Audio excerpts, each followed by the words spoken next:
Brandon Sanderson's work resonates with a lot of people, whether it's the compelling and relatable characters, or the excellent world building, or intricate, hard magic systems. You can trust that Sanderson will deliver books of a consistent quality, and as a bonus, he happens to write these very fast. His Cosmere universe that connects most of his adult fantasy series, standalones, and novellas is one of the most ambitious things that's currently going on in fantasy. But if you're all caught up, you may be looking for some similar authors to enjoy before Sanderson accidentally writes 5 more books that he wrote in his spare time. I've said it before, but I think this man is actually a typing robot.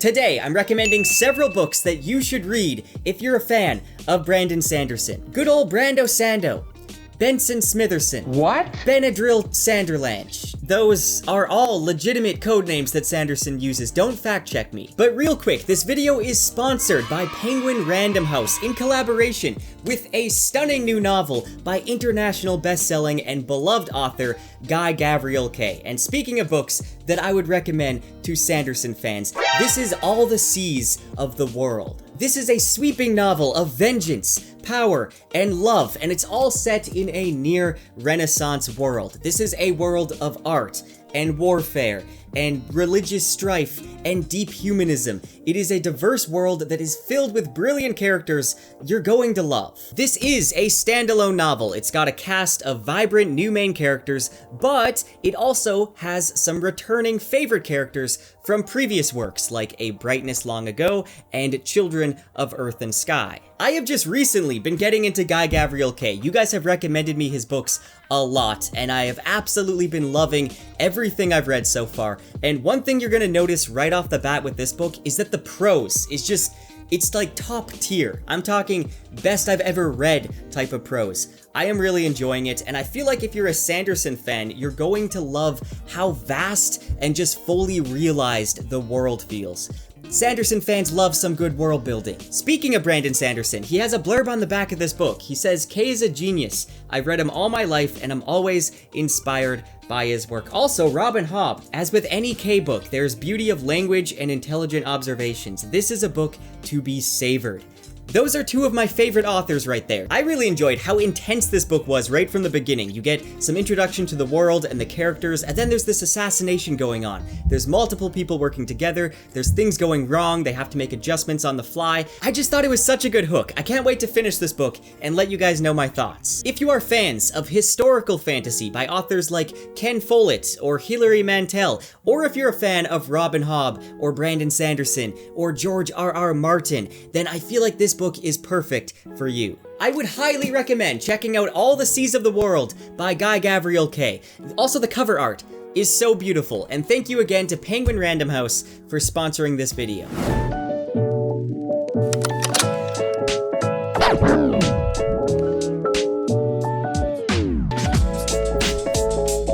Next up is the Powdermage Trilogy, starting with The Promise of Blood by Brian McClellan. Now, as you can see from the cover, even Brandon Sanderson thinks this book is just plain awesome, and I would have to agree. This is the first part of a military-style fantasy trilogy inspired by the French Revolution, where we see a field marshal trying to overthrow a corrupt monarchy to give power back to the common people, which is a pretty similar premise to the Mistborn books. Now, it's not often that you see flintlock guns in epic fantasy, and this plays into what is a very cool magic system revolving around gunpowder. A powder mage is someone who eats and snorts gunpowder to exercise magical abilities, and just like allomancy, has clearly explained rules. Now, Brian McClellan also happened to be a student of Brandon Sanderson's, and his writing style feels kind of similar in some ways, so how could I not recommend it?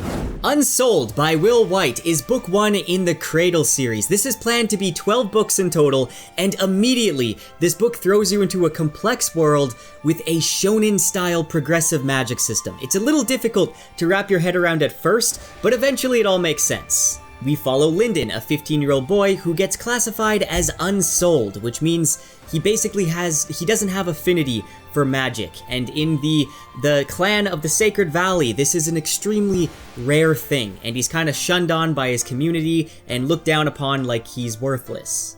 But he doesn't give up. By sheer determination, he does anything he can to be able to prove himself and to be able to get the chance to practice the sacred arts. This story is his gradual rise to a higher power level. It's an underdog story, and one thing I find so satisfying is just seeing this character that is shunned grow so much that he gains people's respect. And I think if you love progressive fantasy, if you like a good underdog story, then you need to read this book. And especially if you're a Sanderson fan, this has a really interesting magic system. Now, like I said, it kind of reminds me of a shonen anime or manga. I'm someone who grew up watching Naruto, and this has a lot of similarities to that. I feel like Naruto is a big inspiration for this series, and to me it was just really nostalgic. I really enjoyed it, and the magic and the Asian-inspired world building I thought was just fantastic. I'm excited to read more of the Cradle series. I feel like it started off a little bit slow, but then it reads extremely fast, and I can't wait to read more. Like I said, if you're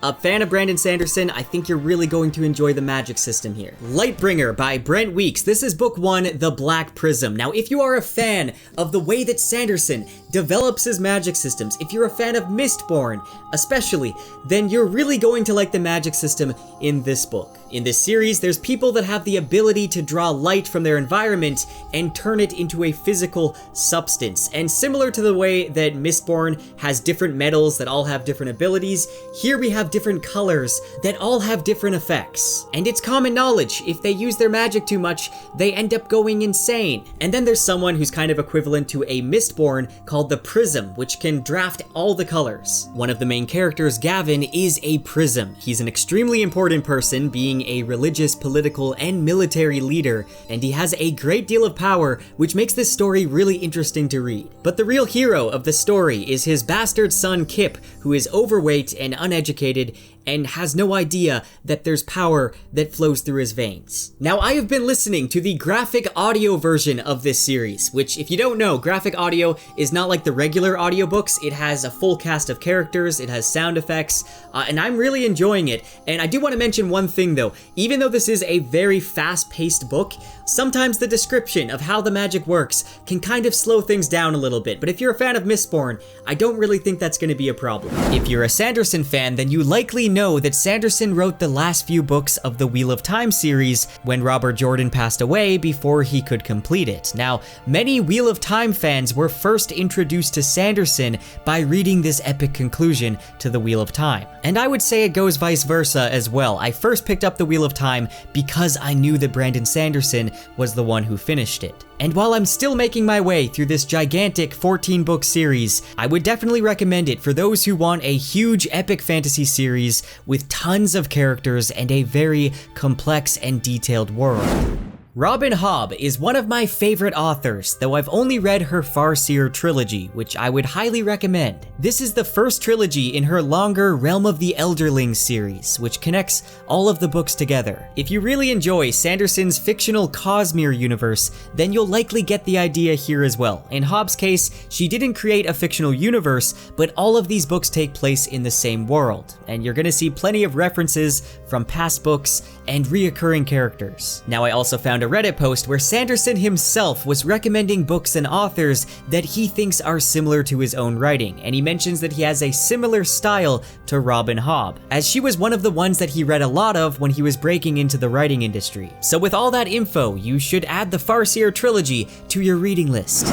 Next we have The Dragon Prince by Melanie Ron. This is a book that Sanderson has said is one of his favorites in his blog posts. And I enjoyed it. There's a few things I didn't really like here and there, some content warning stuff I didn't really enjoy, but this book was pretty groundbreaking for its time. At a time when fantasy was pretty, sword and sorcery fantasy, this book was just as much romance as it is fantasy, if not a little bit more on the romance in book 1 at least. The Dragon Prince is the story about a young prince who is unexpectedly thrown into the seat of power at a very young age. Throughout the story, Rohan struggles with balancing his ideals of wanting to peacefully rule his desert kingdom, but then there's the unavoidable need to wage war with those who threaten that peace. Now, this equally follows his wife, Sionid is how I think you pronounce it, and she is a sunrunner, meaning she has the ability to use this type of magic that is is forbidden to be used to kill, and she is constantly struggling to break that oath in order to protect her husband. Now, there is some really great, detailed world building, there's some awesome battle scenes as well, but at its core, it is about the relationship